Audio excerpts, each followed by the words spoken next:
అండి ఎండాకాలంలో బాగా బాడీకి చలవ చేసే ఐటమ్ ఇది. డిజర్ట్ అనుకోండి, జ్యూస్ అనుకోండి, అంత బాగుంది. ఎలాగంటే అంత బాగుందో అసలుకి. ఇలాంటి ఐటమ్ నేను ఎప్పుడు ట్రై చేయాలా, మా వదిన ఓన్ రెసిపీ అంట. ఖచ్చితంగా చూపిస్తాను రండి మీకు.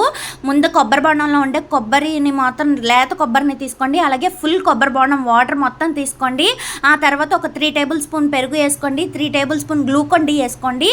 అందులోనే కొంచెం మీరు ఏ ఫ్లేవర్ కావాలనుకుంటే ఆ ఫ్లేవర్ ఐస్ క్రీమ్ వేసుకొని, కొంచెం ఐస్ క్యూబ్స్ వేసుకొని మిక్సీ పట్టేయండి. అసలుకి దీనికి ఖర్చు కూడా ఎక్కువ అవ్వాల. ఒక 40-50 రూపాయలు పెడితే ఇంట్లో 4-5 తాగే అంత జ్యూస్ వచ్చింది.